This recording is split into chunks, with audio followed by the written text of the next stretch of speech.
Hello guys, if anybody's watching, I'm just testing out the stream for tonight, just making sure the setup is fine and no big deal. Probably going to keep this going for about an hour today, just like I say, checking it out. Hope you guys are all good.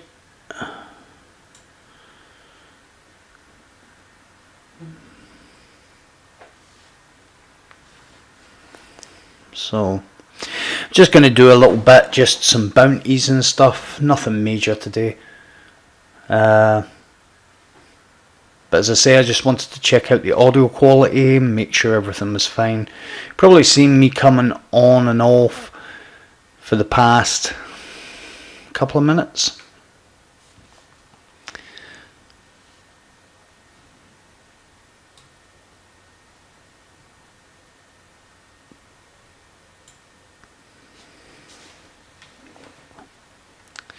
So as I say, I'm just going to do a little bit.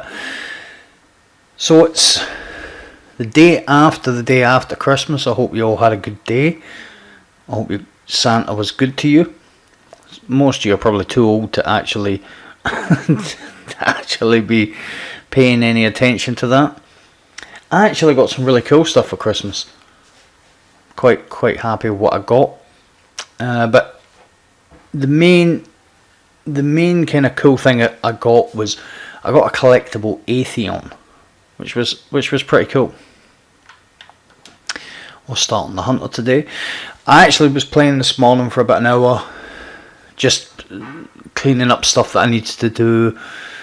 Done some sundial. What do you guys think of the sundial?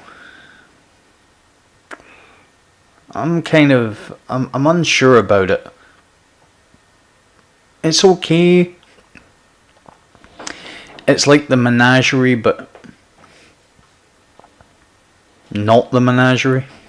I know it doesn't make a lot of sense, but feels like they've tried to take it down the same route as the menagerie without it actually being very good.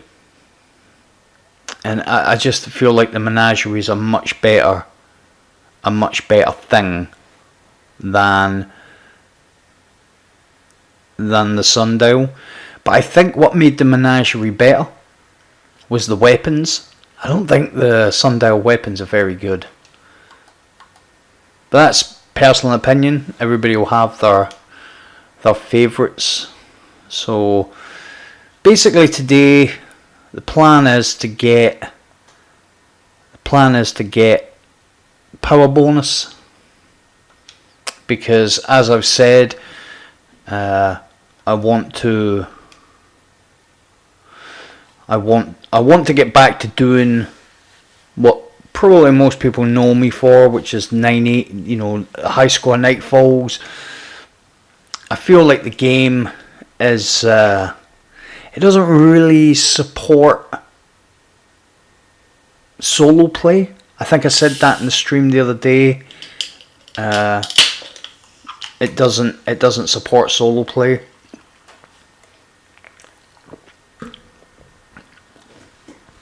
But what can you say?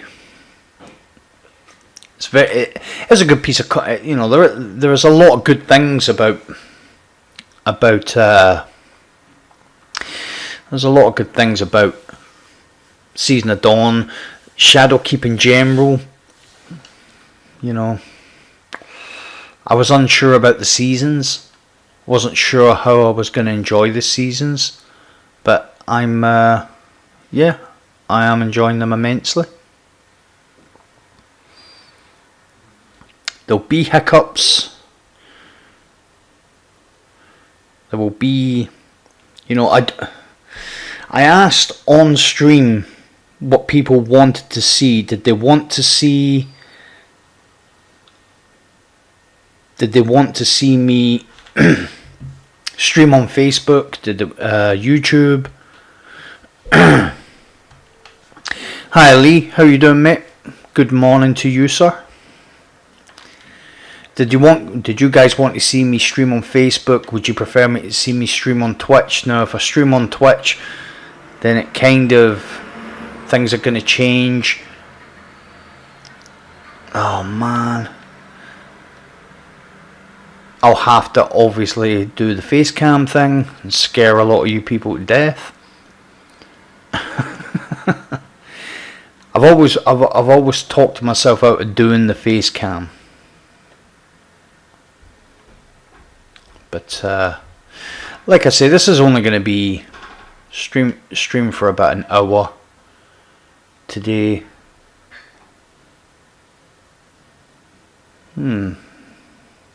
Opening shot, moving target. Probably going to get rid of that and keep that. I would like one of those with no backup plan. And I have to get rid of it because I'm literally just going for outlaw kill clip rampage, outlaw rampage. Either one will do me. That's this viced point. I quite like the viced shaders. I do quite like them, and I managed to get all my obelisks to 10 today, so they're all fully upgraded. I have to get Tangled Shore and EDZ to 11. So we're going to go for another couple of perfect paradoxes. And for anybody that's wondering why I'm after so many perfect paradoxes, it is because it can come with trench barrel, and I want trench barrel. I think that'd be very interesting, coupled with another couple of another setup, which is it'd be cool, coupled with top tree on Titan, especially for nightfalls and stuff like that. I'm running about and I don't really know what I'm doing. I'm supposed to be going to Banshee, right? Is it Banshee I've got to go to? No, it's not. Oh, it's the boy in it. It's the other EXO. Yeah, I think Perfect Paradox, coupled top tree hammers, coupled with Peregrine Greaves with a trench barrel shotgun would be very, very interesting, especially a fast rate of fire. Now, if trench barrel is still the same, only really counts for you've got to get a melee after the first 3 shots. It still wouldn't matter. With the rate of fire of the Perfect Paradox, you could get 3 shots off melee, get 3 shots off. So it might be good for bosses that you can attack. There aren't a lot of bosses, really, Nightfall bosses, that you can get in and attack. So it'll be interesting. Be interesting for that. So I'm farming a decent roll for that.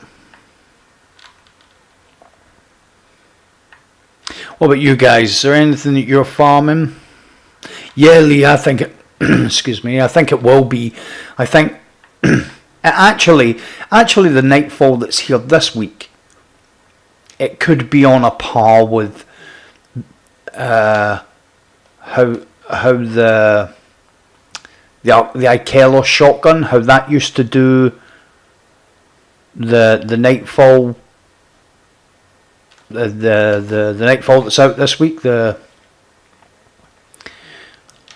I always say Will of a Thousands, but it's not Will of a Thousands, obviously. The Cabal on Mercury. Sometimes my brain just goes blank with stuff like that. It's not like I haven't done it. Tree of Probabilities. Jesus. Yeah, that boss, the way we used to do it with the with the shotgun, with the Ikelos shotgun, where you would just go in and attack him. Well, they kind of brought everything down a little bit. They brought that, they reined in the power of the Ikelos, so you couldn't just go in and melt bosses, because it did get a little bit crazy. People were melting melting bosses. They shouldn't have been able to melt with a shotgun because the Icarus was so overpowered. But yeah, I'm kind of thinking that could be a thing. Could be a thing. So give me 2 seconds, guys. Literally 2 seconds. I will be back.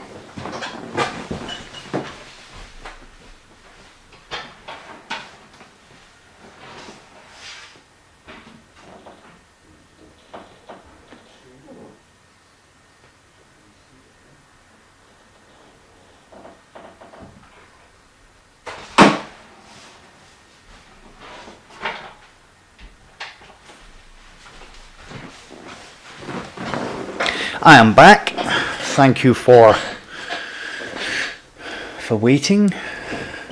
I started my hunter this morning and I hadn't done a lot with the hunter, so I still had this to do. But obviously my thing was bounties. I want to do as many of them as I can and get my power level up. I went in, and anybody that watched the stream the other day, I done a nightmare hunt, a master nightmare hunt on stream, and it just showed me that the weapons that I used to do them before kind of aren't the best weapons to do them with now. It was a learning curve. So I'll ask you guys, because I can't really see so much right now how good it is. How's the stream looking? Is it smooth? Is the audio coming through good? When I say I can't ask you guys, probably asking Lee here. He is he's a clan member. He's a good friend. And as one of a trio, I'll add in Laura. We are going to GuardianCon next year. I'm going to be going to Florida, spending a couple of days, going to GuardianCon, meeting the Bungie devs and maybe some other content creators and streamers. Not that I'm saying that like, oh yeah, they know me. They don't know me, but well, I think maybe some of them do, and it'll be cool. So Lee is a trusted friend. So as I say, I just want to see how good the stream is. That today isn't about properly streaming. It's literally about testing. I want to do a couple of things off stream, and then tonight, I'm not really sure what I'm going to do tonight. I have a feeling I'm probably going to go in and do like a dungeon and bits and bobs. So thank you very much, Lee.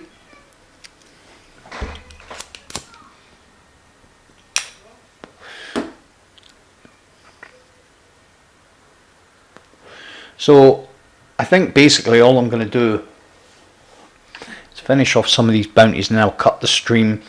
I hope to see you guys later on. 9 o'clock is the time I'm going to be streaming. We'll stream for a couple hours. And yeah, that will be cool, man. When you live in a house, when you've got kids and stuff, it's not ideal for me to stream at these times. I thought I would get on early when not so many people would actually see the stream, and kind of mess about with it. Oh, I got a really good one of those earlier. I'm not really a big fan of it, to be fair. The Edge Transit. The most memed gun in Destiny's history. Has to be. It has to be the most memed. Yeah, so I didn't want people coming in going, what's this? What's going on here? He's just doing nothing. So I actually tried to stream this offline so I could just test it, but even though I tried to put it offline, it put it online anyway. So I obviously didn't do it right. As I say, it's just a learning curve, guys. I'm using and hopefully not abusing my platform on YouTube as a testing ground for the streams. Right, let's see what... Nice shot. That's pretty cool as well, when you're in your menus and you come out and somebody's planted you with with a snowball. So I've still got these to do, which is, it's not annoying. I just haven't finished them. I really don't like Gambit. I used to really enjoy it. Right, so we've got snipers, linear, rockets, and rocket impulse. So I used to really enjoy Gambit, and it's just, I just don't anymore. I just don't. One of my favourite snipers in the game, alone as a god.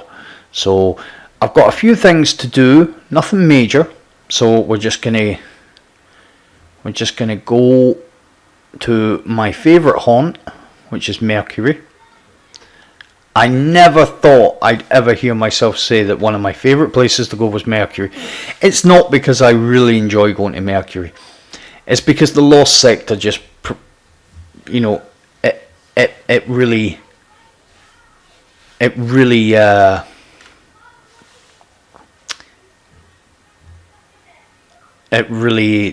promotes getting a lot of kills.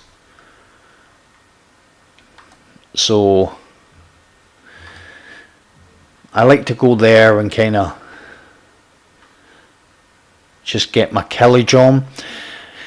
As you can see, when you've upgraded all your obelisks to 10, I mean 11 is the kind of number you want to go for, but 10 you get this little baby, the time swept shell, which is pretty cool. So what we're going to do is just go and do a couple of bounties, and then I'm probably gonna log off. As I say, this was just a tester. Tonight's the real stream. I'm kind of looking at, every kind of stream, the setup's gonna get without sounding too arrogant, the setup's gonna get a little bit better, hopefully. Let's see if we can rally this flag. There we go. Hopefully it'll get a little bit better. I just love how crispy this sniper is. Yeah, it'll get a little bit better, a little bit. I'm learning a little bit more with each stream, I think. And although I'm not going to kind of sit here and go, oh yeah, my streams are so good. This is like my second one, and I still feel like I don't know what I'm doing. But it's always been the medium that I've wanted to communicate with people, anybody that follows me, anybody that's interested in anything I'm doing. YouTube was something that I'd done because people kept telling me you should do YouTube. You should make videos of the stuff that you're doing, because there aren't a great deal of people on console doing what you're doing. At the time, I think, really, what I was doing, maybe Esoteric, Glad was still on console, and then you obviously had Sweats and Error, and Error wasn't so big, but or so well known for doing like the solo stuff back then, I don't think. But yeah, Glad obviously was more raid orientated. Ezo was really the man. And you guys, anybody in chat, sound off if you know who Esoteric is, and if you know who he is, then I might have an interesting story for you. I do have a relatively interesting story about Esoteric. I wouldn't class him as a friend, more of an acquaintance. I reached out to him, and I think because we were in the same field and we were doing the same stuff, and I kind of felt there was a few people who do YouTube on console, but I always felt that our kind of playstyles were similar-ish. And I don't mean for skill, I'm not trying to say I'm in the same bracket or be arrogant about it, but I felt like me and him, we didn't really use cheeses, and we didn't really lean on subclasses or sweat weapons, or I just felt like when we were beating content, it was because we were actually beating the content, And a lot of other people were like, oh yeah, just run through it and punch with these exotics, and go through and do it with these, and that just never felt like what we done. Again, it's not a skill level thing. I'm not saying we were on the same level. I think I've made it very plain what I'm saying. So I made a compilation. Some of you guys might have seen it. Come on, how many of these rockets do we need? And that's one. On a side note, before I get back to that, I've been pushing this rocket launcher since before it was kind of cool to have this rocket launcher, simply because it comes with some of the best perks for rocket launchers that you can get in Destiny 2. So I have cluster bomb, kind of given for Destiny. Rocket launchers anyway, going way back. I have digressed. I will get back to the esoteric thing, but just a little word about the loadout I'm using, because I kind of feel that's who I am. That's what I should be talking about. Maybe you guys might be like, oh cool, he gives some pretty good information. Hopefully. The rocket launcher I've got, it's very cool. It's got obviously cluster bomb, but most people will know this now, but they didn't know it back then. The weapon comes intrinsically with tracking. So on this one, let's get out of this super. Oh, I've got it on the wrong one. So, and I'm unsure which one. Yep, I've got my favourite one on.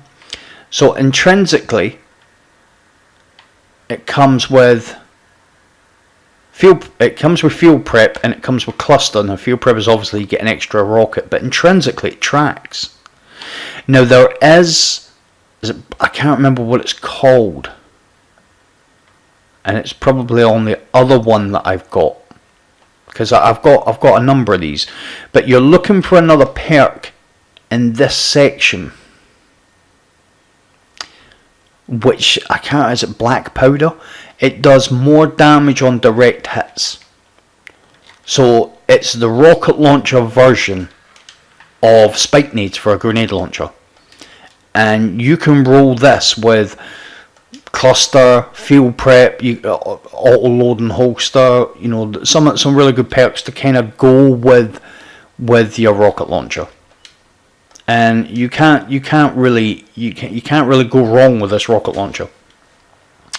And the pulse rifle is the Horus Least. And obviously this one comes from the Corrupted Nightfall. It's worth getting because it's really good in Crucible. This archetype of pulse rifles is back pretty strong.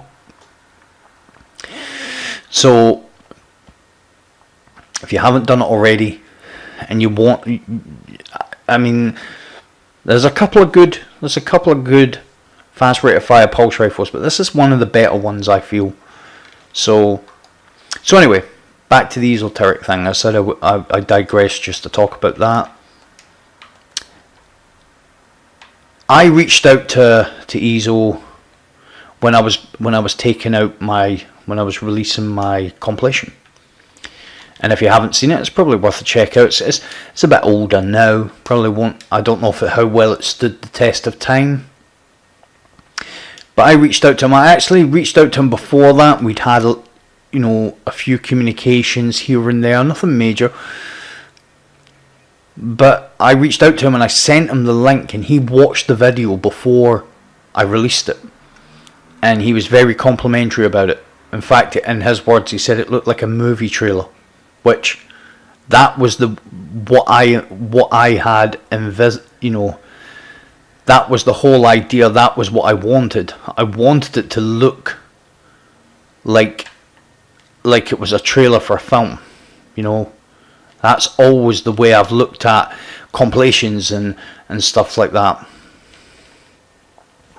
And upon his recommendation, upon his review of it, if you like, I submitted it for Movie of the Week, and it was accepted for Movie of the Week, although obviously it never won, because it wasn't somebody running about with a handheld Supernova and Crucible. Always, I haven't submitted anything for Movie of the Week for a long time. I've had quite a few videos accepted for Movie of the Week, but I just gave up because it just seemed like if you weren't making like a I don't want to say stupid, because they're not stupid. They aren't my cup of tea. If you're not making a video of someone running about with a sidearm and Crucible and doing dances after kills or something irrelevant, shotgun, then you just don't get any love. That's Bungie have made it very clear. That's kind of what they're interested in. I remember I released, they brought Darcy back into the fold, and Darcy was like a big deal at the time, and I'd done a Prestige Nightfall with the Darcy, and the Prestiges back then, they're not easy, and somebody won it because they made a montage of getting sword kills in Crucible. And they were just like, it was, might sound salty on my behalf, but it's not me being salty, it's me being, come on, how many times is eventually, just to show that I'm not, try and show that I'm not too salty, eventually I did see a worthwhile video once that I thought was super worthwhile. I did watch one that got Movie of the Week, and I don't know if you guys seen it, but it was the guys that drove the Sparrow all the way at the end of the arms dealer strike, and then basically pincushioned it with trip mine grenades, and then drove it at the boss, and it killed the boss. That's pretty cool. You'll get no arguments here from me. That's a cool video, right? But it does get a little bit tedious, these slow motion Crucible videos. I'm not saying everybody should watch my videos, everybody should watch PvE videos, but when you've got these professionally made, unrealistic, okay, I know that's just me, right? Because some of them are quite cool to watch, but it's just they're everywhere, And I wish I could make. I probably will. What do you guys think? You guys are the audience. Should I make more Crucible content? I'm a PvE player by trade, but it's not that I don't play Crucible. I just, I've had good games. A reasonable amount of good games. Iron Banner's just, I do know that. Have you guys heard of a guy called Chevy? He's in Redeem. He's in Clan Redeem. He's actually a really good Crucible player, but he's a decent PvE player. He's very good. He does all the kind of 2-man stuff with Glad. And I seen a tweet for him that he actually rage quit out of Iron Banner, and he's a very good Crucible player. So it doesn't make me feel so bad when I hear that that's happened to other players, because I went into Iron Banner to do the quest, which since the stream I haven't went back in, and I just was like, just didn't enjoy it at all. Iron Banner just felt horrible after a certain point, I probably haven't even got to the point that, well, I think I am. I'm at the point the rocket launcher point of the quest, but I'm not at the point where, because I got to that part of the quest and then I just didn't play anymore. So I haven't experienced that everybody camping heavy yet, although I know that's what I'm going to get when I go back in. But Iron Banner just feels competitive is like my favourite game mode.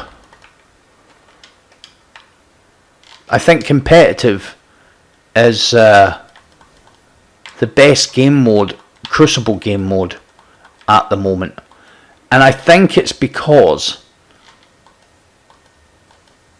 it sounds really kind of strange, but it seems to me as if quick play is sweatier because there's more kind of quick play warriors, if you like. I think that's the term for them.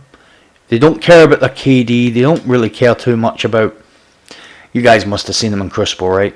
They're the guys that are rocking the unbroken, and they've got like I seen something crazy the other day. It was like a 251 streak. That's ridiculous, right? So, as I've said, I mean,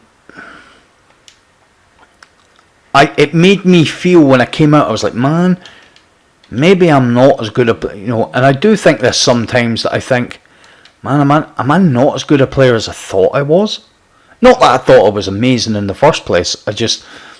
Iron Banner's just, it has that way of turning, I had like 3 or 4 really good matches. I was getting my snipes on, and it was really good. And then I just loaded in like 2 or 3 matches against a fire team of 6. And although I finished top of our team, that was no boast because our team got demolished, and I got demolished as well. Big shout out, by the way, to TSC. He's a clan member of mine. I don't want to sound biased, but he's my son, and he's a very, very, very, very good Crucible player. And he left Destiny for a time, and then he's rejoined. Check this. This is bad. He's obviously a really good Crucible player, and he's solo queued to Legend. Well, he's in the midst of solo queuing to Legend. Oh, that's that perfect paradox done. Please give me what I want. Here, hold that. I'll just kill the last of these. And he's like 6 points from Legend. That is insane to be 6 points from Legend. Right. Let the Destiny gods be with me. Come on, man. I'm just not going to keep, even if I get a 1-2 punch, because the first 6 of these that I've done, I got 1-2 punch. So I don't want any more 1-2 punch. I've got 1-2 punches in the vault, which is it's good. Yeah, so good luck to TSC. TSC, by the way, stands for the 7th column, because when he first started playing Destiny, that was all he was interested in, was getting the 7th column. And I think the amount of times he's been 1 kill away from it. He actually popped his super.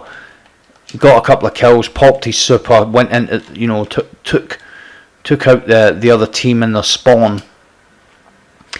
Literally going for the last kill, and his brother, who is a very good Crucible player, come in and stole the kill. And then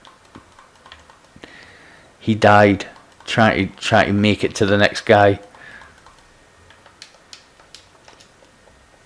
They're a decent team. I remember back in Destiny 1, we used to play Iron Banner, and you guys, if you never played D1 Iron Banner or D1 Crucible, D1 Crucible didn't have assists, so your KD was the kills you got.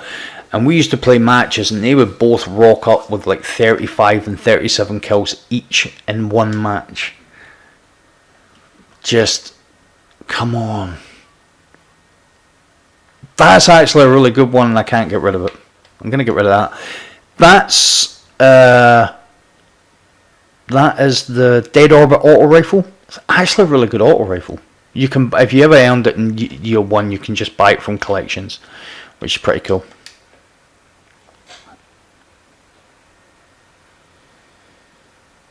King, how you doing, man? I do play on PS4, but I'm predominantly an Xbox player, although I have played a ton on PlayStation. But at the moment, my Xbox is getting all the love at the moment. So, unfortunately, no, I'm not on PlayStation at this moment in time. How you doing anyway, buddy? You alright? Right, so what's this last one? Finisher.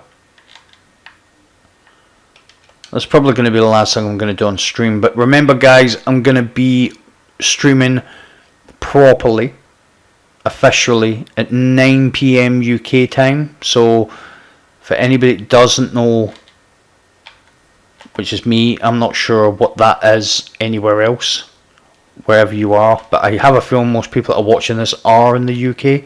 So 9 PM we're going to be trying to do some cool stuff. Depending on, I'm probably going to give the 750, the 950 at least. We need to get out of there, dodge away.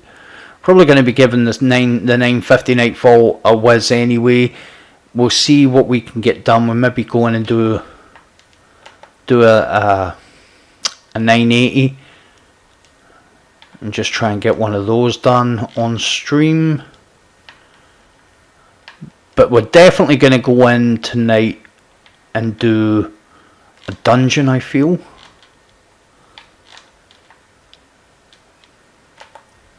I think I'll go in and do a dungeon and just get that done. I wonder how many of these finishes I've got to do. I'll check in 2 seconds once I've just cleared these.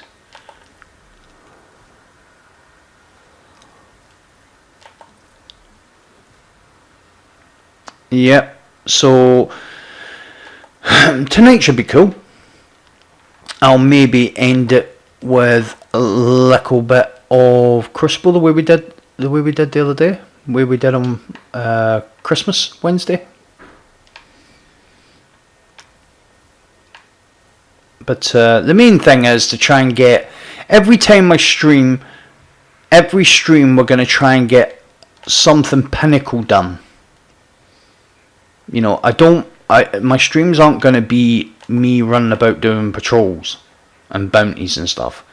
This is the stuff I do off stream.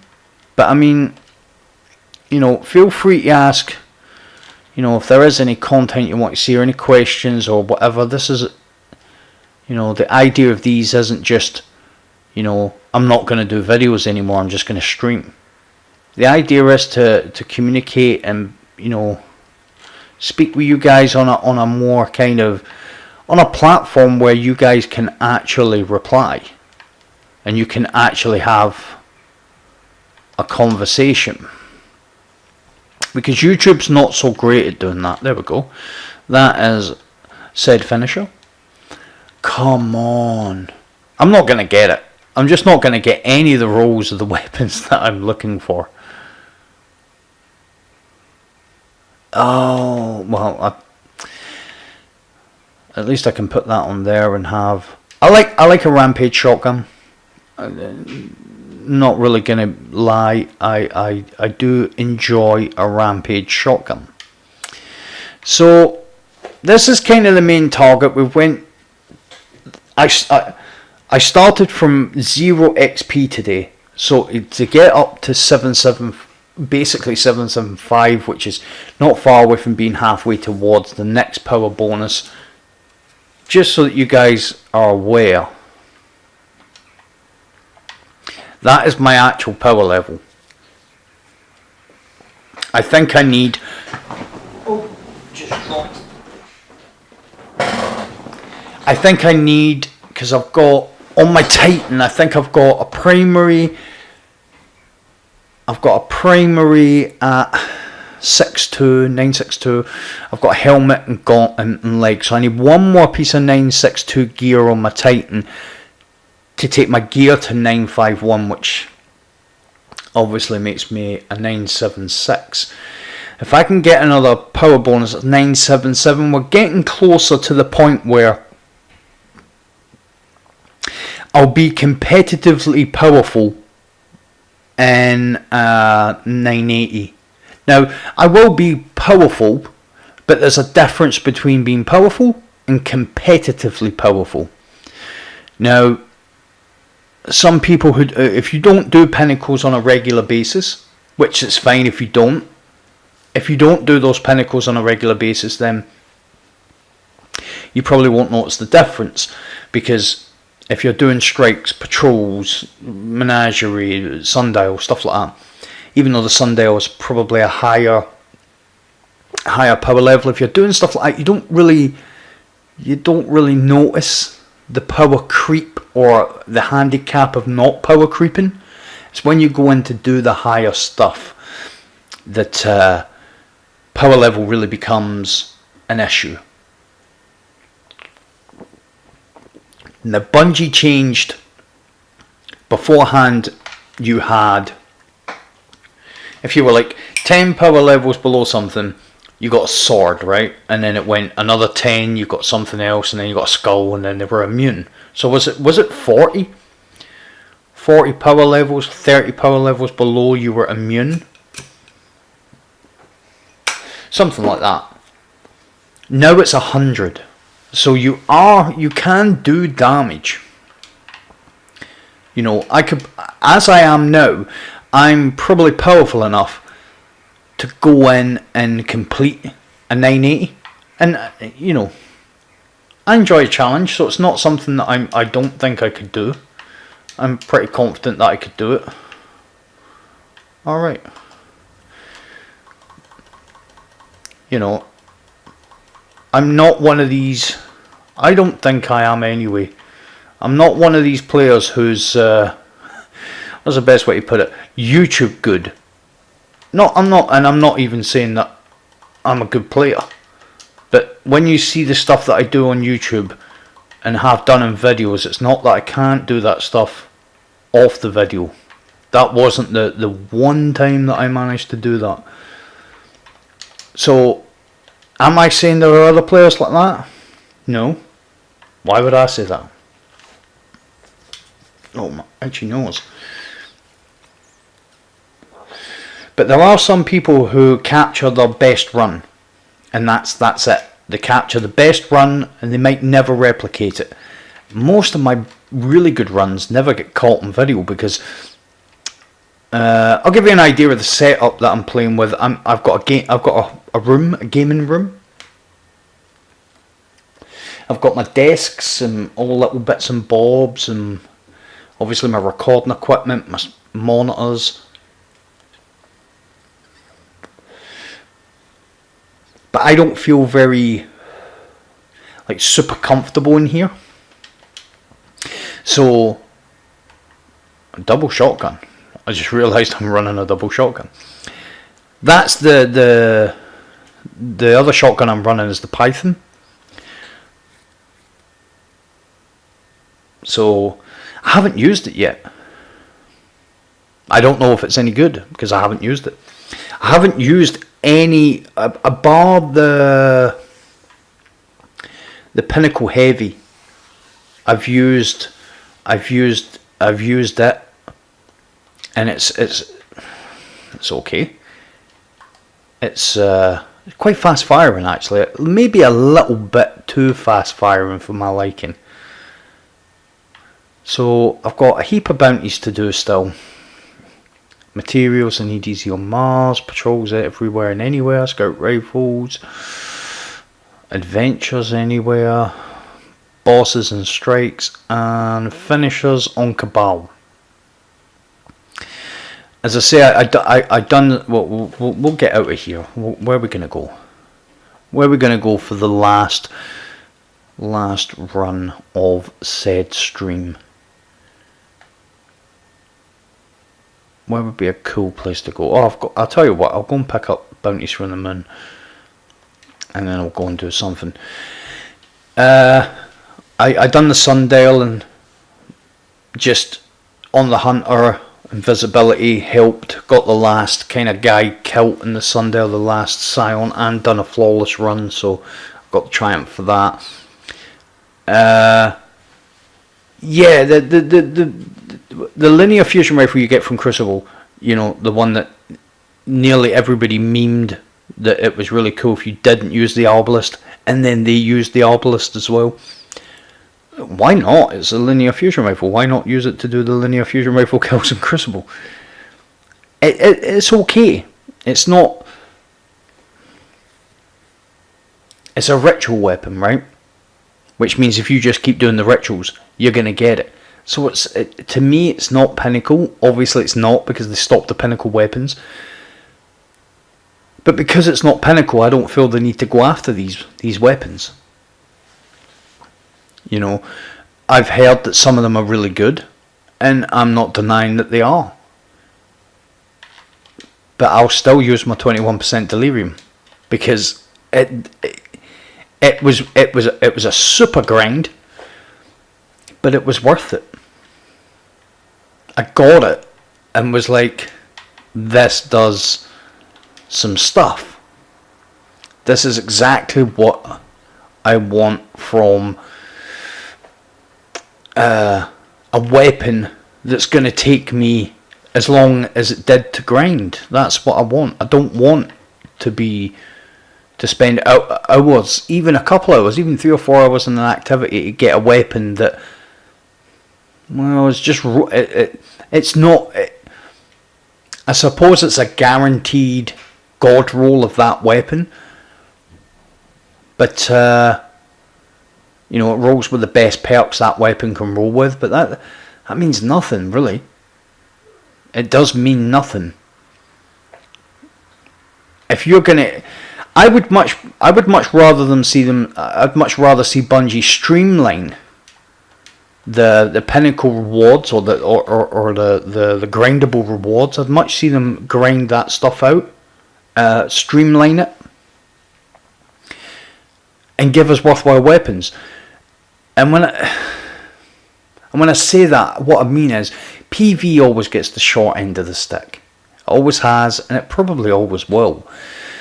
Crucible is what they're trying to attract people to do, because the kind of adrenaline rush and the thrill and the competitive nature of actually doing Crucible is its own activity. You don't need to add too much more to it. People can go in and get that competitive rush.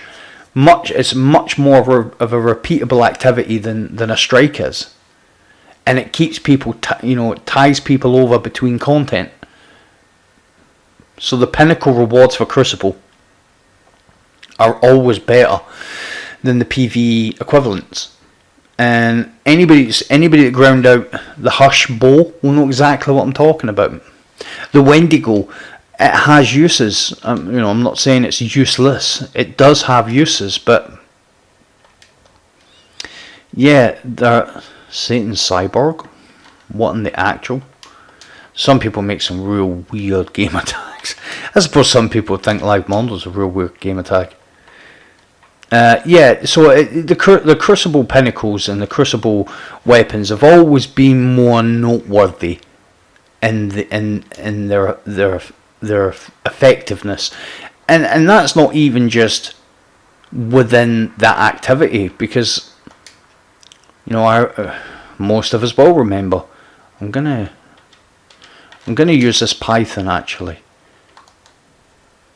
I'm gonna use the Python to take down this boss, hopefully.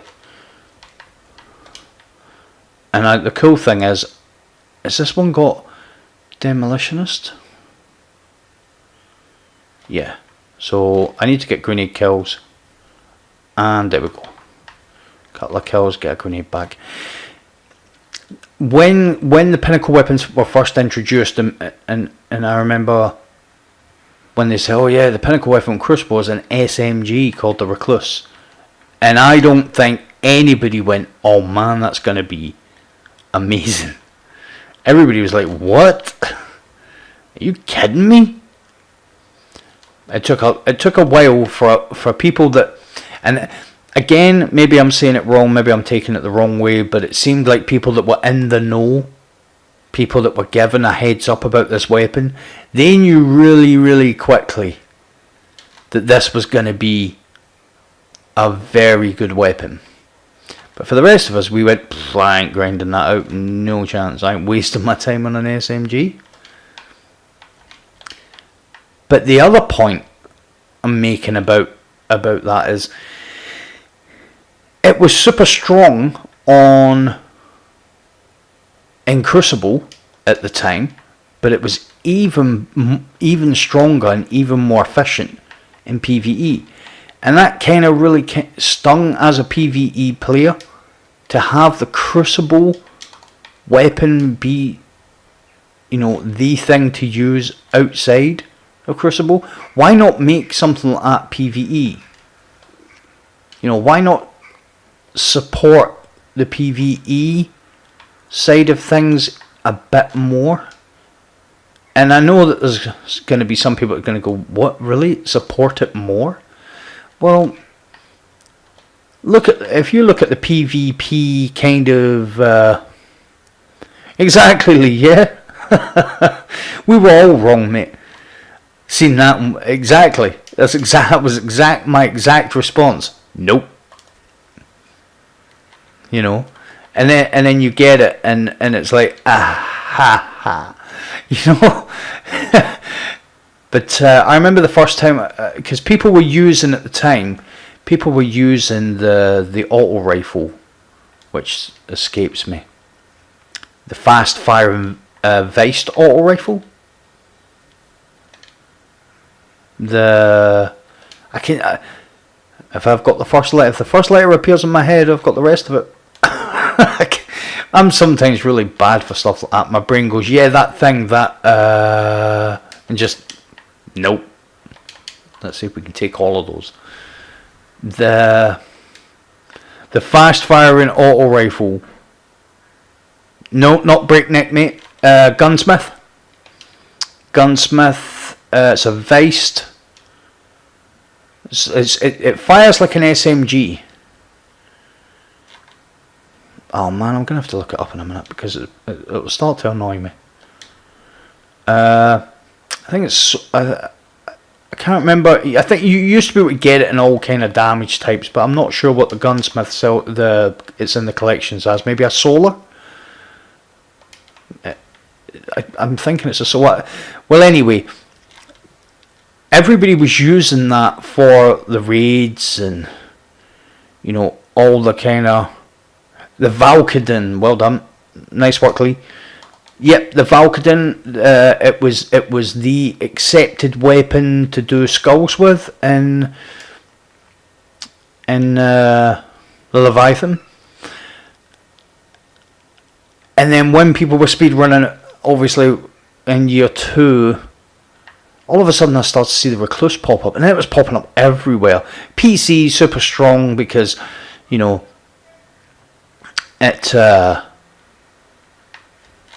PC has that thing that the weapons don't move, so perfect for a fast firing melt machine like the Recluse, right? So I was trying to time that perfect. I hate that. I hate that guy.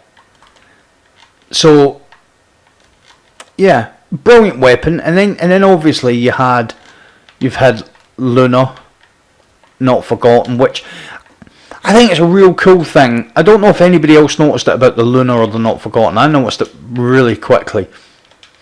Those pinnacle weapons came out not long after Luke Smith had his moment on his Twitter page. Now he had this moment where it was right about the time where they started to speak about leaving Activision.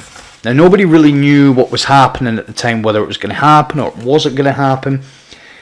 But he put this tweet on his Twitter where he was talking about, you know, where Destiny was going to go. The future of Destiny. And he ended the tweet with, not everything has been lost to the hands of time. And then it was, now somebody could check this. I probably will check it for my own edification. He ended the tweet with that, and then it wasn't. It was like a hot minute after that the Luna's Howl and Not Forgotten came out. Luna's Howl, Not Forgotten. Right? So it was almost like those weapons were a nod to what was coming, the moon, and, you know, they hadn't forgotten the things that we loved. And I find that Bungie are really good at doing stuff like that. If you ever listen to the NPCs in the tower, every now and again the lines of dialogue will change, and it's really cool because they're so kind of, it's not by accident that they change. It's actually, they've been doing it since Destiny 1, where they'll drop hints about content that's coming. They'll drop that into, so in case any of you guys that played D1, if you didn't, I'm not sure if you know what you missed, but you missed. It was a, in the words of Bungie, and I can't word it any better than this, it was a beautiful disaster. Which it was. But I remember in year 1 of Destiny 1, Erismon was introduced around about the Christmas time with Dark Below. So 2014, September 2014, the game came out. And then mid-December, the Dark Below came out, and it introduced Erismon as a character.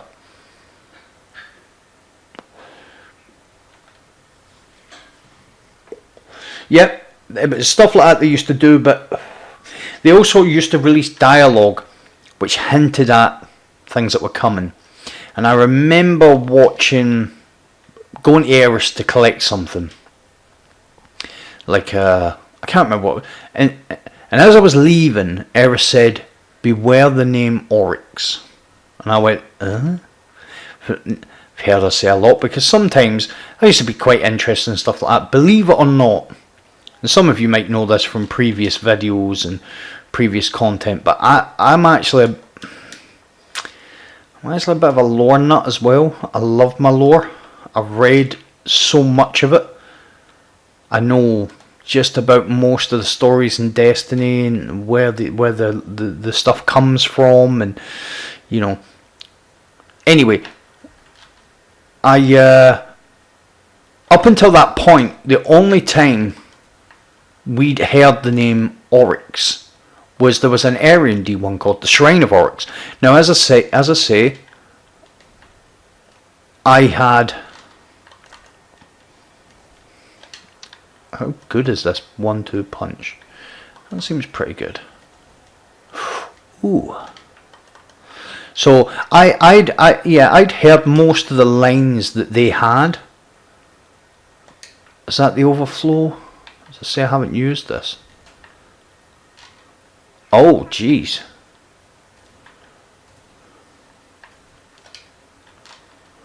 So we got 10 rounds in the shotgun that time.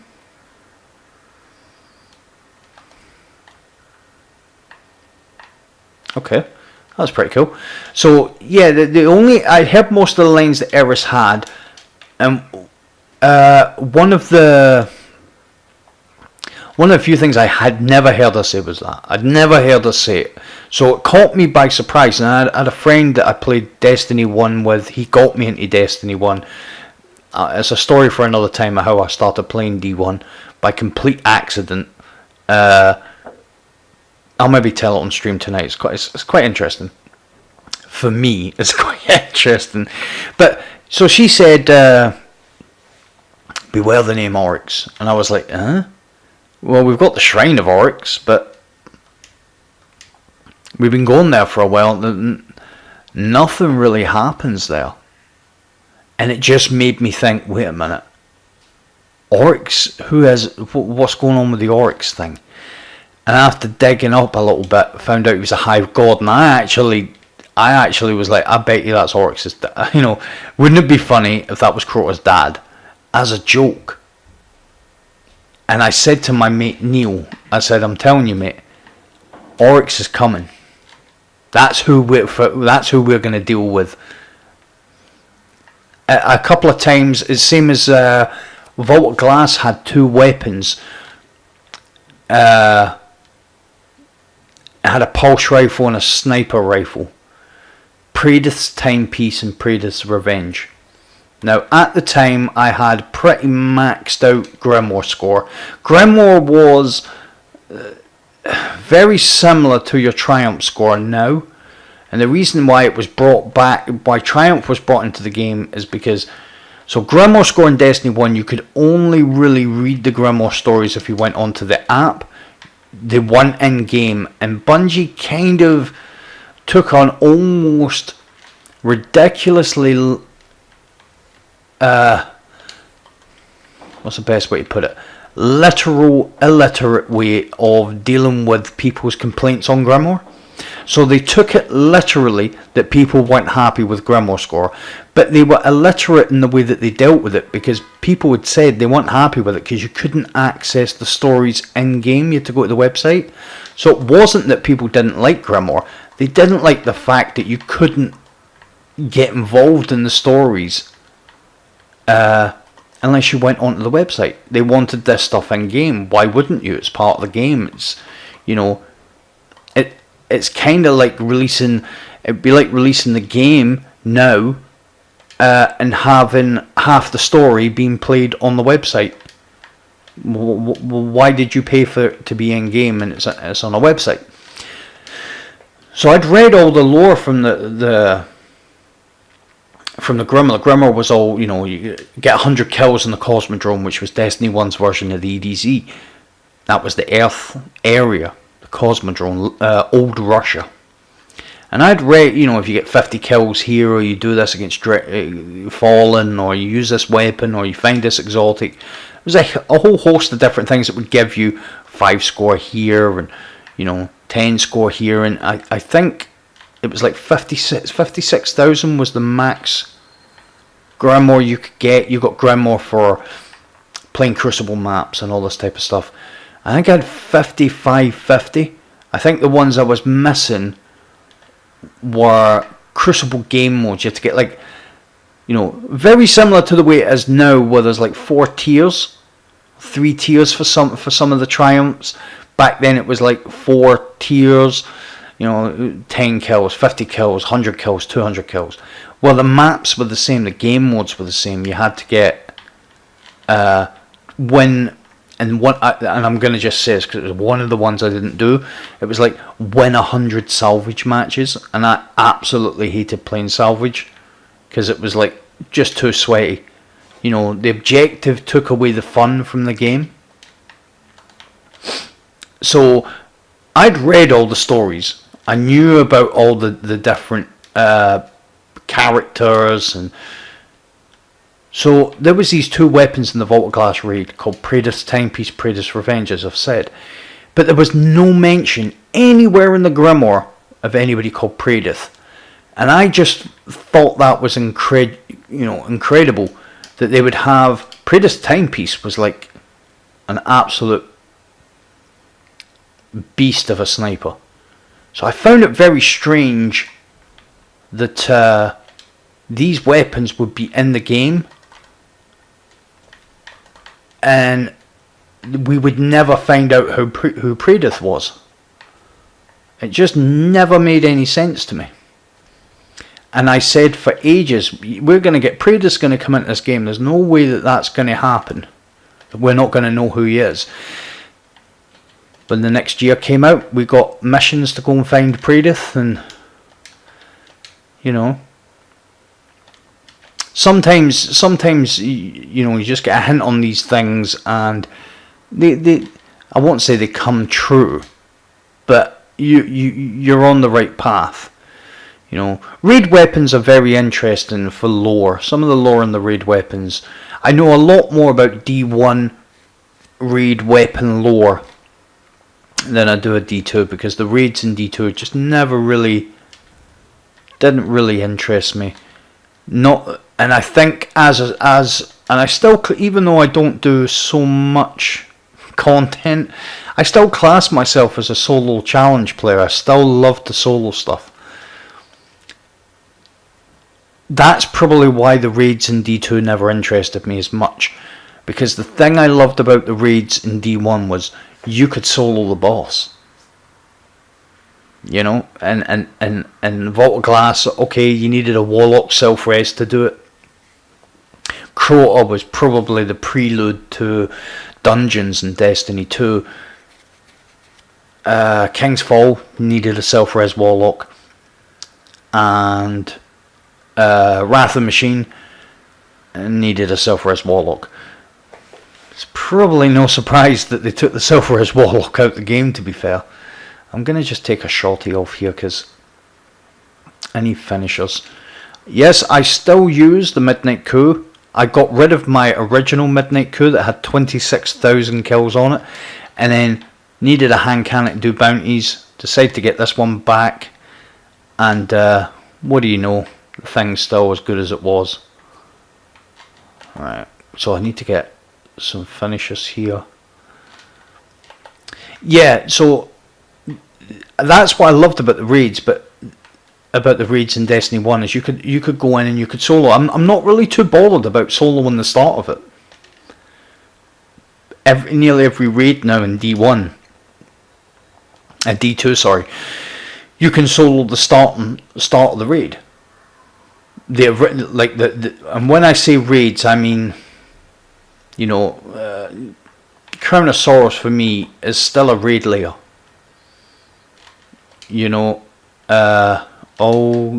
This guy always kills me. He's not going to kill me this time. I class the littler raids, so you've got basically raids like Last Wish, Leviathan, and Garden of Salvation. They're raids. Everything else is a raid layer. Kronosaurus is quite short. Scourge is quite short. They're good content. It's nice to have them in the game, but they're short. So I just hate the fact that as a solo player, they've pushed fire teams, clans, team play, group play. They've just pushed that to the point where there's nothing else. You've got to wait. Joe B1 Kenobi. That's a great game of tag. You've got to wait until you're overpowered, and by that point the activity's no fun.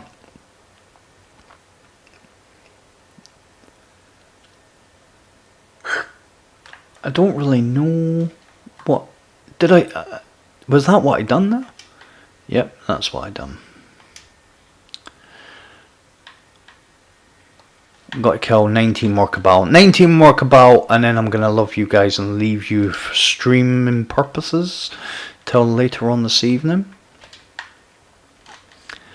But for everybody that's actually showed up, I mean, thank you very much for listening to my inane drivel. I try and always add in little bits and little tidbits of information, and I've never really understood the phenomenon of watching someone play a game, but listening to someone maybe tell a couple of stories or strategize, or I can see the benefit of that. I never advertised the last stream. I did this time. I put it on Twitter. I put a lot of stuff on Twitter, and I say it, and it's quite funny that I say it, because I used to laugh at people who used to like, comment, share, subscribe, and go into my Snapchat, Instagram, Twitter. I used to laugh at that, and now, although I don't have Instagram because too old for that stuff. And now I find myself, because I'm on Twitter quite a bit, and I put stuff on Twitter that never makes it into a video. There's been clips that I've put on Twitter that never made it into a video. You know, I think I put a couple of really nice kind of Crucible snipe video clips, and you know, sometimes it's just nice just to share that stuff without having to commentate over it, or you know, just have it be its own entity and the videos be separate. But there we go. Hold that for me, thank you. So again, thank you guys for showing up. Let me know what you think. Was the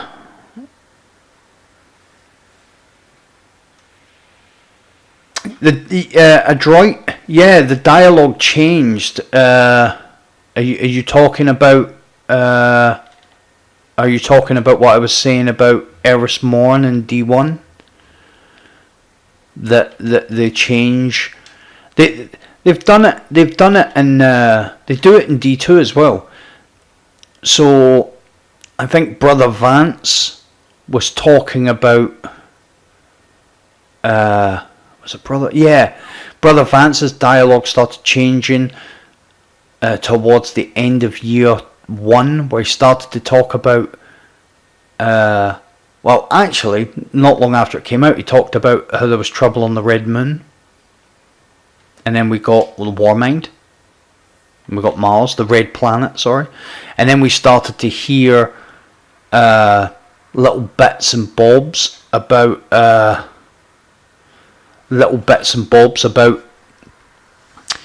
what was going on in the reef. And then we started to hear... They add dialogue lines in at the end of a season, or they come up to the end, you know, maybe about 2 months before new content's coming out, and it's kind of Bungie. The people just do not give Bungie the credit that they do deserve for the little bit nuances that they change in the game that some people would never notice. And I'll give you, this is kind of my parting kind of thing for you. In fact, I was going to say, if you go, I'm on stream, I used to have to say this stuff, now I can actually take you there and show you. And you watch, I bet it's changed now, but... So I noticed something in ages and ages and ages ago. Year 1, in fact. Now there's a piece of lore. There was a piece of lore in I'm trying to think what it was.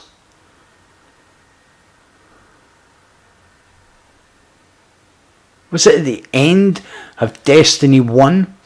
There was a piece of lore at the end of D1.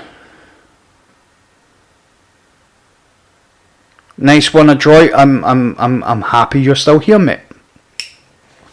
There was a piece of lore at the end of Destiny 1, and it was Eris had went to visit her friend in the hospital, and she told him that she wouldn't be in the tower. Something was coming, but she had to go and look for something. There was something important that needed her attention. And you never found out who the person in the hospital was. It didn't reference the name, but it was an old friend of hers.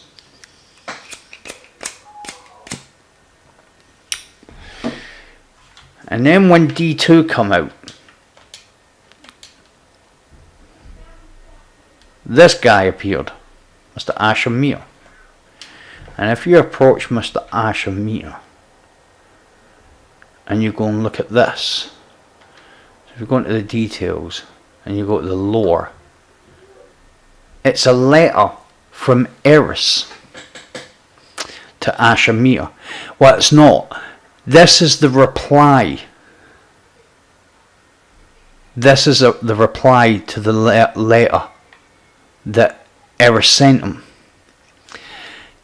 It was Asha Mir that she's friends with, that she visited in the hospital, and she'd sent him a letter saying, "Have you heard anything about this guy Norcris?"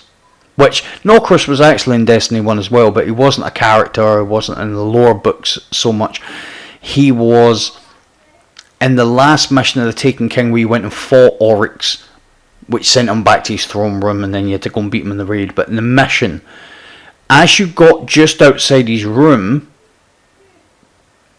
he was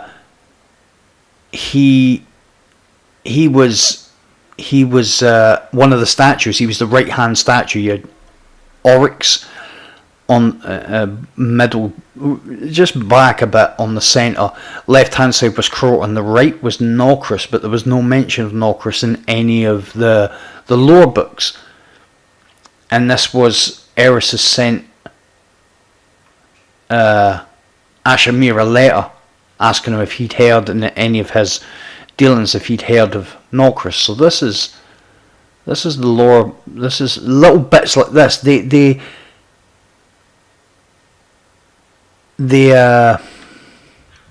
add little things in like this. And the first time I started to check for stuff like this was King's Fall. There was some weapons in King's Fall. One of them, I've spoke with clan members and friends about this stuff, and I always forget the weapon. And it basically told the story that all the weapons in King's Fall told of the Fallen's major battle against Oryx and the Taken, of the Darkness. And that was when the Traveller kind of abandoned them. And it was a big Kell that went to fight Oryx, the most powerful Kell, and he went with, he went to attack Oryx and defend his, they want the Fallen then. They were the Elixni because they hadn't fallen at that point.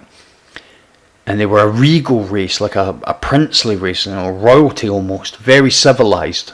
And they descended into chaos and savagery and scavenging for, they just lost their identity when the Traveller done the off. So he went to fight Oryx, knowing that he had the Traveller at his back, and when he turned round, the Traveller had gone. And in his abject, loss, he was completely decimated by Oryx. That story resonated with me, and I thought it was really interesting, and it really made me think about looking at weapons and lore tabs and stuff. So they're well worth checking out. There's some really interesting stories in the lore tabs. So guys, that is the end of this stream. This, as I say, the tester stream that ended up lasting an hour and a half. I will be back online at the proper stream, the stream at 9 PM. So thank you very much for staying with me, guys. I appreciate you as always, and I hope to see some of you guys this evening. Thanks a lot for sticking by me. Take it easy.